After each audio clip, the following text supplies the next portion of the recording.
Hello friends, ఈరోజు మన వీడియోలో మనం ప్రతిసారి హార్వెస్ట్ వంకాయలు చాలా బాగా చేస్తున్నాం కదండి. మన వీడియోలు చూసే వాళ్ళకి తెలుస్తుంది. మనకి మొక్కలకైతే గుత్తులుగా వంకాయలు కాస్తున్నాయి.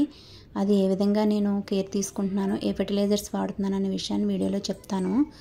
వీడియోని ఎక్కడ స్కిప్ చేయకుండా చూడండి. వీడియో నచ్చితే లైక్ చేయండి, మన ఛానల్ సబ్స్క్రైబ్ చేసుకోండి, మీ ఫ్రెండ్స్కి షేర్ చేసి మాకు సపోర్ట్ చేయండి. చూడండి, మన గార్డెన్లో వంకాయ మొక్కలకి ఎంత వంకాయలు గుత్తులుగా ఉన్నాయో. ప్రతి మొక్క కూడా చాలా బాగా పోస్తున్నాయండి.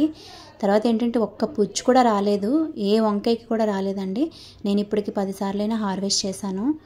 మనం చేసిన ప్రతిసారి కూడా చాలా ఫ్రెష్గా వస్తున్నాయి వంకాయలు. ఒక్క పుచ్చు కూడా ఒక్క వంకాయ కూడా రాలేదు. నేను దీనికి పశువులు వేరే వాడుతున్నానండి. ఫెర్టిలైజర్స్ అంటే ఇంక నేనేమీ ఇవ్వలేదు.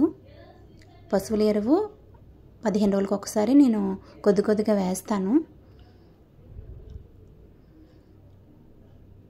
ఒకసారి పెస్ట్కి నేను ఏంటంటే ఒక లిక్విడ్ తయారు చేసి పెట్టాను. అది ఏంటన్నది వీడియో ఒకటి ఉంది మన ఛానల్లో, పెస్ట్ కంట్రోల్కి, ఒకసారి చూడండి.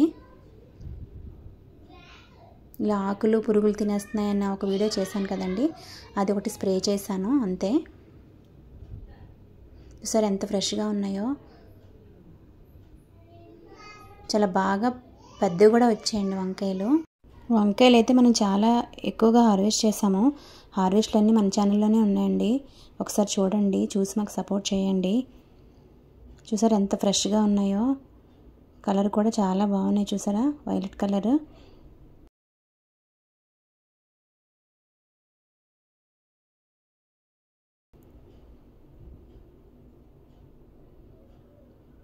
ఈ విధంగా మనం 15 రోజులకు ఒకసారి పశువుల ఎరువు వాడుకుంటూ, ఎప్పుడైనా పెస్ట్ కనుక మనకు కనపడితే పెస్ట్ కంట్రోల్కి సంబంధించిన వీడియోస్ మన దాంట్లో ఉన్నాయి. ఆ లిక్విడ్ స్ప్రే చేసుకుంటే సరిపోద్ది. ప్రత్యేకమైన కంపోస్టులు కానీ ఫెర్టిలైజర్స్ కానీ ఇవ్వాల్సిన అవసరం ఉండదు.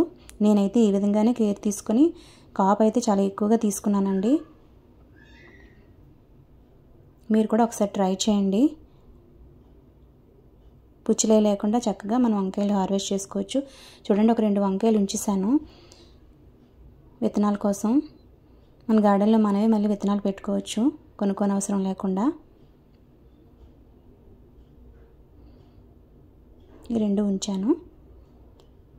తర్వాత మనకి ఎప్పుడైనా ఆకులకి ఇలాగా కన్నాలు పడిపోయినట్టు చూడండి, పెస్ట్ ఇలా కనిపించింది అనుకోండి, వెంటనే ఆకులు తీసేయండి. లిక్విడ్స్ స్ప్రే చేసినంత వరకు ఆగామంటే మొత్తం మొక్కలన్నిటికీ స్ప్రెడ్ అయిపోద్ది. ఆ విధంగా అవసరం లేదు, ఇలా తీసేస్తే మనమే చాలా వరకు కంట్రోల్ చేసిన వాళ్ళం అవుతాము. మనకి ఎప్పుడు కనపడుతుందో అప్పుడు ఇలా ఆకులు పాడైపోయిన ఆకులను తీసేసుకున్నామంటే చాలా వరకు కంట్రోల్ అయిపోద్దండి పెస్ట్. నేను ఈ విధంగా కేర్ తీసుకుని వంకాయలు అయితే చాలా కాపు అధికంగా తీసుకున్నానండి. మీరు కూడా ఒకసారి ట్రై చేయండి. ఈ వీడియో మీకు ఎంతో కొంత ఉపయోగపడిందని అనుకుంటున్నాను, నచ్చిందని అనుకుంటున్నాను. Thank you for watching.